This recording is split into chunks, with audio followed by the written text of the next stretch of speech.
Olá, pessoal! Hoje nós vamos entender e discutir um pouco sobre a proposta do vice-presidente brasileiro, Geraldo Alckmin, que simplesmente sugeriu a remoção, a tirada do preço dos alimentos e da energia elétrica do índice de inflação do Brasil. E para quem não conhece, é o IPCA, Índice de Preços ao Consumidor Amplo. Então, antes de tudo, nós temos que entender o que ele falou de fato, qual que é a proposta, qual que é o conceito, o contexto desse tema que ele está falando e os motivos, de onde que ele tirou essa ideia. E principalmente os impactos e as vantagens e desvantagens. E como o foco desse canal aqui é mais para investimentos e finanças, nós vamos entender o impacto nos títulos do governo, afinal um tesouro direto que você compra lá indexado ao IPCA. Um fundo imobiliário de papel que tem dívidas dentro dele, que remuneram bastante por mês, 1%, 1,10%, 1,30%, mas que na verdade são dívidas que pagam IPCA mais alguma coisa também. E se teoricamente a inflação virar menor, você receberia menos dinheiro? Afinal de contas, o IPCA vem menor e o título do governo mesmo paga IPCA. Não seria isso uma manipulação para pagar menos a dívida? Bom, vamos lá. O IPCA é o principal índice de inflação aqui do Brasil. Ele mede a variação dos preços de uma cesta de produtos e serviços, que basicamente são consumidos pelas famílias, os brasileiros, o povo de uma nação.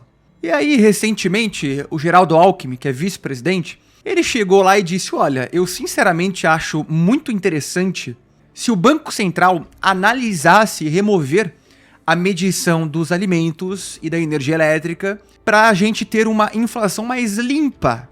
E o argumento dele faz sentido, porque são produtos extremamente voláteis, dependem de N fatores que são muitas vezes incontroláveis, como chuvas, como secas, o clima, a temperatura.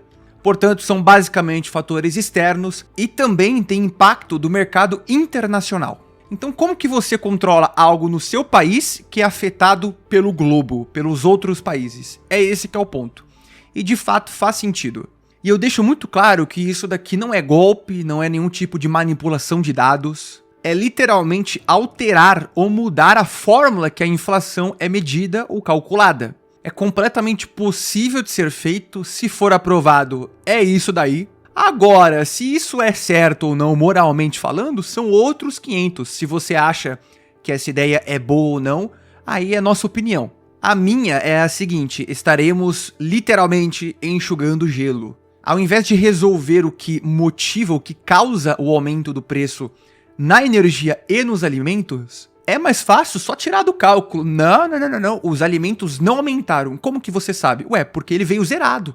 Porque nós nem calculamos. Aí tu vai ver o tomate no mercado aumentou 20%, 30%, 40%, 50% os produtos. E o contrário do que os Estados Unidos fazem, pelo que eu entendi, o Alckmin, ele quer alterar o índice principal. É remover alimento e energia do índice principal, a inflação literal mesmo. Sendo que o governo poderia reduzir impostos, eles poderiam investir em infraestrutura, reduzir ainda mais os impostos das indústrias que produzem estes alimentos, que importam e exportam, para baratear o custo final para o consumidor, porque de fato a chuva não dá para controlar, o clima é difícil de controlar e tem fatores internacionais também.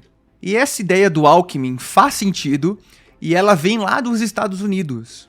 É a metodologia usada pelo Federal Reserve, que é o Banco Central dos Estados Unidos. Então lá eles têm um índice de inflação também que se chama CPI, que é Consumer Price Index, mas este índice inclui, sim, alimento e energia. Agora, para as decisões monetárias, o banco central deles, que é o Fed, dá mais peso à inflação núcleo, à inflação core. E esse índice, de fato, que é o núcleo, que é usado apenas para a política monetária, não tem, é excluído alimento e energia. Justamente por esses itens serem mais voláteis e menos sensíveis aos juros. Então a discussão importante é essa. Esse índice, ele existe, só que a inflação americana também, assim como a nossa, não exclui alimento e energia. Então o ponto é esse, o Alckmin pegou um contexto que é o núcleo deles para a política monetária e ele quer aplicar esse mesmo conceito na nossa inflação principal. O governo poderia muito bem até mesmo evitar o enfraquecimento do nosso câmbio, do nosso real, fazendo políticas monetárias melhores, fazendo políticas fiscais melhores. Atualmente o Brasil tem uma dívida bizarramente alta, comparado aos países emergentes, comparado ao histórico do próprio Brasil. Mas não, o governo insiste em gerar mais dívida, gastar mais dinheiro, cabide de emprego, o nosso judiciário é extremamente caro e ineficiente, e eu não estou falando de direita e de esquerda, independente do governo que estivesse eleito agora, é a mesma coisa sempre. Eles preferem maquiar a inflação do que resolver aonde machuca, onde está a ferida mesmo. Apesar de tudo isso, há vantagens em fazer isso que o Alckmin está falando aí, apesar de ser um grande tiro no pé, na minha opinião, porque a inflação estaria focado em coisas mais fixas, fatores mais estáveis. O cálculo seria um pouco melhor de ser medido, o que acabaria proporcionando uma visão mais clara do que é a inflação de fato. Quanto que ela virá, o que de fato está impactando, por quê. E o resultado disso, teoricamente, seriam de políticas monetárias mais eficientes.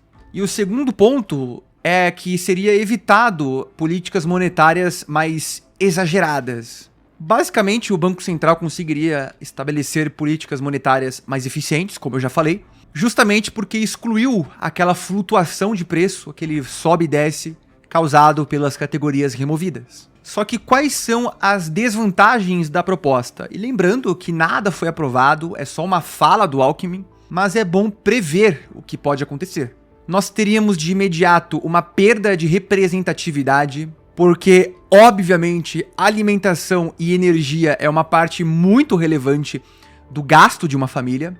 Então o índice ele se tornaria menos representativo no que diz respeito a representar o custo real, o quão desvalorizado está a moeda e o quão caro está para a população fazer compras, viver, consumir produtos e serviços, viajar, lazer, pegar um ônibus, um transporte. O segundo é o risco de maquiagem nessa inflação. Alguns especialistas, eu acredito que muita gente também, olham para essa medida como uma tentativa de maquiar a inflação oficial, já que na vida real os consumidores continuariam enfrentando aumento de preços nos índices que foram removidos de qualquer jeito. E o terceiro, que também é muito óbvio, seria um impacto na expectativa da inflação.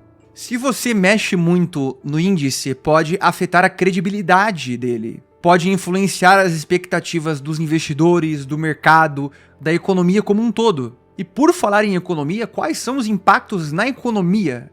O primeiro seria na política monetária, o que nos levaria a uma interpretação diferente do que é a inflação aqui no Brasil, influenciando as decisões na Selic, seja para o bem ou para o mal, positivo ou negativo.